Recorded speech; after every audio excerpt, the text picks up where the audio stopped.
দেখছেন মিষ্টি রান্নাঘর। তো আজকের এই রবিবারের দুপুরে সবার বাড়িতেই কিছু না কিছু স্পেশাল হয়। তো আজ আমি ভাবলাম যে আমি আপনাদের একটা মাটনের রেসিপি দেখাই। তো মাটনের রেসিপিটার নাম হচ্ছে মাটন আফগানি পোলাও। তো এটা ভীষণই হেলদি হয়, অনেক কম মশলা দিয়ে জিনিসটা তৈরি হয়ে যায়। মাটন মানেই তো অনেক মশলা, অনেক তেল, ঘি পড়ে, কিন্তু আজকে আপনারা দেখুন খুব সিম্পল কিছু জিনিস দিয়ে আর খুব কম সময়ের মধ্যে আমি এটা বানিয়ে আপনাদের দেখাবো। এটা খেতেও যতটা টেস্টি হয় আর এটা প্রচণ্ড হেলদি। তো প্রথমে আমি কি করেছি, মাটনটাকে নুন আর সামান্য একটু আদা রসুনের পেস্ট দিয়ে এটাকে আমি সিদ্ধ করে নিয়েছি, ঠিক আছে। আচ্ছা, এখানে অল্প একটু বারিস্তা ভেজে নিয়েছি, যেটা হচ্ছে আমার একটু সাজানোর জন্য লাগবে, বাস। এরকম ছোট ছোট টুকরো করে গাজর কেটেছি, পেঁয়াজ কেটেছি। এখানে আদা রসুনের পেস্ট আছে, কিন্তু দেখতে পাচ্ছেন কতটাই সামান্য আছে। এছাড়া এখানে কিছুটা কিশমিশ আছে, ঘি আছে, আর লাগবে আমার সাদা তেল। আর এই যে বাসমতি যে চালটা, এটাকে আমি 2 ঘন্টা 2.5 ঘন্টার মতো ভিজিয়ে জল ঝরিয়ে নিয়েছি। এবার আমার একটা জিনিস যেটা ইম্পর্টেন্ট, সেটা লাগবে হচ্ছে একটা ভাজা মশলা। এই ভাজা মশলাটার মধ্যে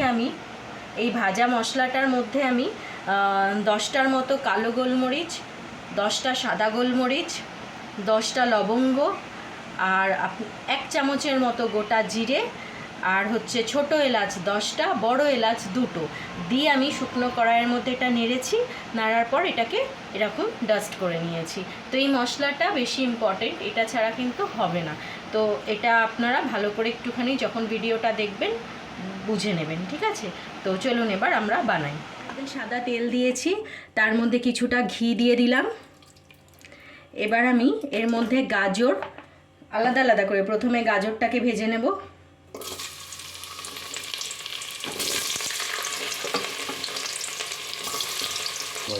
এই যে গাজরটা দিয়েছি, দেওয়ার সাথে একটু সামান্য একটু নুন দিয়ে দিলাম, দিয়ে গাজরটা ভেজে নেব।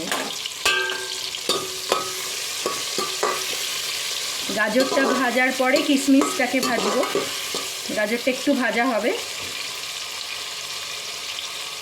সুন্দর করে ভাজা হয়ে গেছে। এবার আমি গাজরটা এখান থেকে তেল থেকে তুলে নেবো, দিয়ে কিশমিশটা ভাজবো। এবার কিশমিশগুলো দিয়ে দিলাম। কিশমিশগুলো তো বেশি ভাজতে হয় না, জাস্ট একটু নাড়লাম, নেড়ে এবার তুলে নেবো। পেঁয়াজের কুচিগুলো দিয়ে দেবো, দিয়ে এটাকে ভালো করে ভাজবো। এই রান্নাটা আপনারা করে দেখবেন একবার, আমার রিকোয়েস্ট রইল। ভীষণই হেলদি আর ভীষণই ভালো। আপনাদের পেঁয়াজটা ভাজা হয়ে গেছে, এর থেকে বেশি ভাজবো না। এবার এর মধ্যে আমি মাটনগুলোকে দিয়ে দেবো।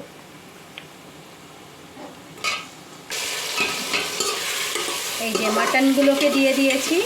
মাটন দিয়ে এবার এর সাথে আমাকে মাটনটাকে ভালো করে, মাটনটা তো অলমোস্ট সিদ্ধ হয়েই আছে, একটু এর মশলাটার সাথে ভেজে নেবো আমি। এবার এই মাটনটা দেওয়ার পর এর মধ্যে আমি আদা রসুনের যে পেস্টটা করেছিলাম সেটা দিয়ে দেবো।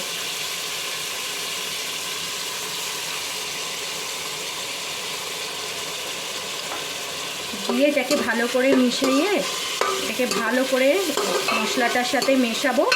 আর এটাকে এখন একটু কষাতে থাকবো, আদা রসুনের গন্ধটা যতক্ষণ না যায়। এই মাটনটার মধ্যে আমি যে ভাজা মশলাটা বানিয়ে রেখেছিলাম, সেই ভাজা মশলাটা কিছুটা দিয়ে দেবো, আবার কিছুটা আমি একটু পরে দেবো।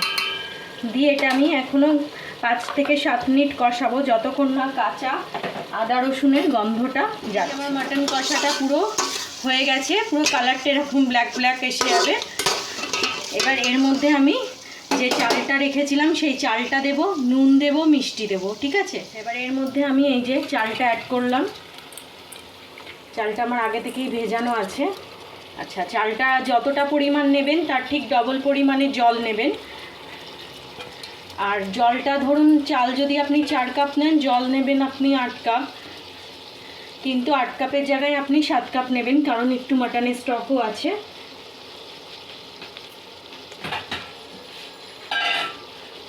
এটাকে ভালো করে মিশিয়ে এবার এর মধ্যে আমি একেবারে কিছুটা চিনি দিয়ে দেবো। পোলাওটা একটু তো মিষ্টি মিষ্টি হবেই, একটু চিনি দিয়ে দিলাম।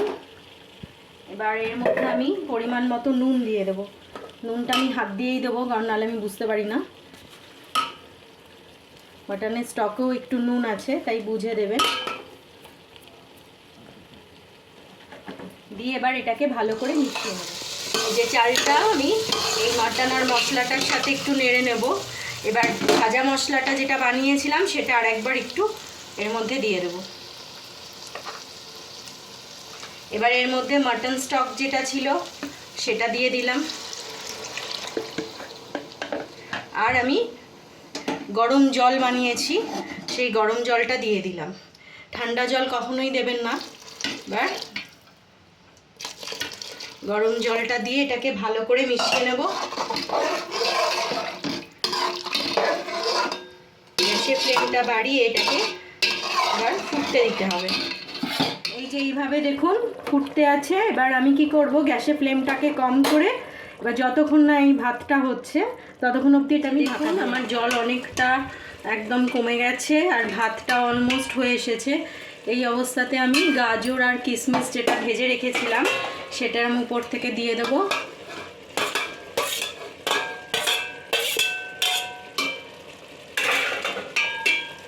দিয়ে এবার এটা আর আমি কি করব, আমার আর এটা আমি ডাইরেক্ট গ্যাসে বসাবো না, আমি একটা চাটু দেব। চাটুর উপরে একদম ফ্লেমটাকে কম করে হাঁড়িটা 10 মিনিটের জন্য বসিয়ে রাখবো, তাতে যে এক্সট্রা জলটা আছে সেটা টেনে নেবে। এটা হয়ে গেলে ঘি দিয়ে চাটুর উপরে হাঁড়িটাকে বসিয়ে দিয়েছি, দিয়ে একদম গ্যাসের ফ্লেমটাকে কম করে এটাকে আমি 10 থেকে 15 মিনিট এইভাবে বসিয়ে রাখবো, তাতে এক্সট্রা যে জলটা আছে সেটা টেনে নেবে। তারপরেই আমার আফগানি মাটন পোলাও রেডি হয়ে গেছে। একদম পুরো ড্রাই হয়ে গেছে, চালগুলো কি সুন্দর বড় বড় লম্বা লম্বা হয়ে গেছে। এবার আমি কি করব, উপর দিয়ে একটুখানি ঘি দেব। উপর দিয়ে একটু এরকম ঘি দিয়ে এটাকে 5 মিনিট রেস্টে রাখবো। গ্যাসটা অফ করে দিয়ে 5 মিনিট রেস্টে রাখবো। তারপর আমার আফগানি মাটন পোলাও রেডি। আপনারা চাইলে এটা খুব সহজে আর খুব তাড়াতাড়ি হয়ে যায়, তো আপনারা চাইলে এটা বানাতেই পারেন। ভীষণ ভালো আর টেস্টি আর হেলদি হয় খেতে।